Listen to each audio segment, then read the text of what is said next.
So, I wanted to start today. Today we're discussing Federalists versus Anti-federalists.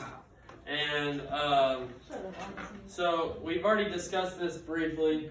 And who can tell me what a Federalist is or what a Federalist believes in? Does anyone remember? Let me see. Shut up, Poggy! Yeah, I know. We're a little behind this morning. We got a slow start. The Federalists wanted a strong central government. They believed that a strong central government was necessary if the states were going to band together to form a nation. A strong central government could represent the nation to other countries. Alright, good. JT knows how to Google. Okay, okay. Listen, this was when we were listen. When you think back to a couple weeks ago, this is when we were talking about Thomas Jefferson versus Alexander Hamilton. Okay, one was a Federalist and one was an Anti-federalist.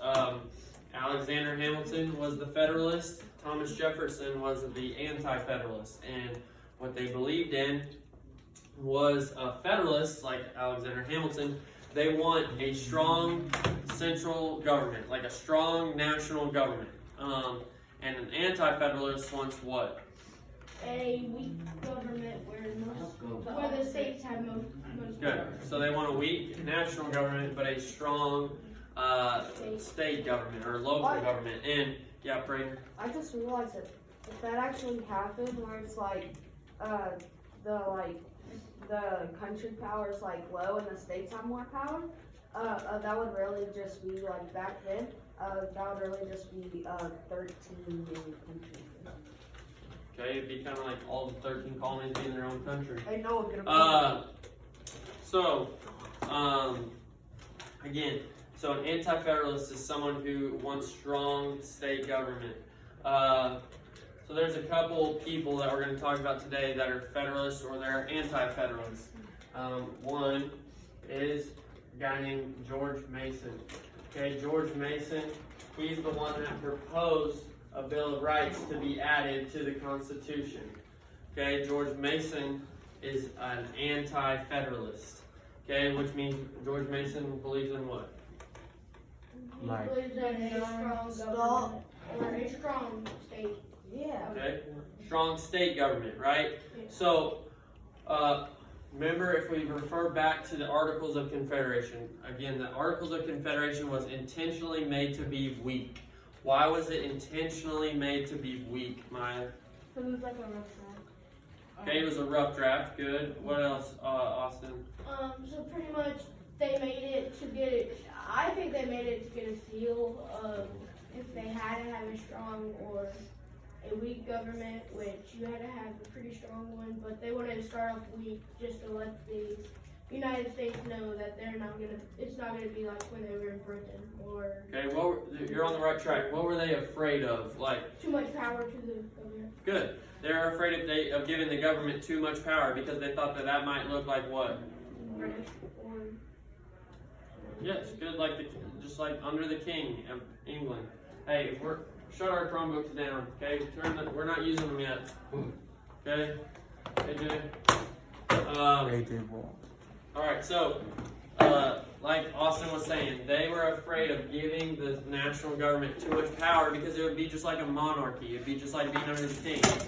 But so that's why a lot of our anti-federalists are afraid of a strong national government. So George Mason, he's a guy who's afraid that under the new U.S. Constitution, that the U.S. won't be able to protect the individual's rights. He's afraid that if the government's so strong at the national level and not at the local level, the government might not always have your best interests at mind. They might not always have your best interests at heart, and they might not always be able to protect you as an individual. That was what he was afraid of. So they kind of came to this agreement that in order to approve the Constitution, they needed to have a Bill of Rights. And what is the Bill of Rights?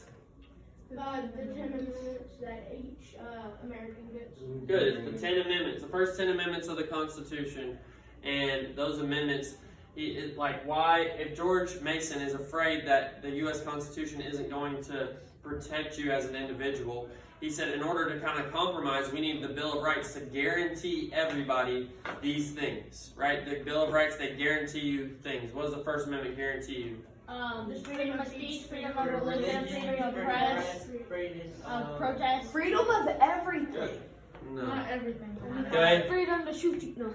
So, hey, That works. so that's why that he was afraid that they wouldn't protect you if you had a strong federal government. So they created the Bill of Rights to kind of be like a compromise, right? Because they're like, okay, this is how the government will still protect you. You'll still have at least these 10 rights from the 10 amendments. Okay? And then another guy, Patrick Henry, was another anti-federalist. Okay, Patrick Henry, he opposed ratifying the U.S. Constitution because he believed that under it, the states would surrender too much power to the national government, right? So he's just your typical anti-federalist. He's afraid that if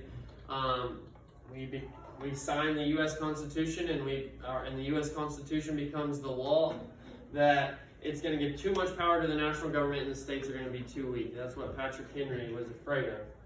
All right, so this Quizlet that I have posted up here is a pretty good review of kind of the things we've been discussing here in class lately. So what I want you guys to do is open up that Quizlet that I have linked in Schoology and hit the Learn tab on Schoology on the Quizlet, and then try and learn some of those terms because you guys should already be pretty familiar with most of them. Okay, there might be one or two new ones that we haven't quite discussed in class yet, but you can learn them.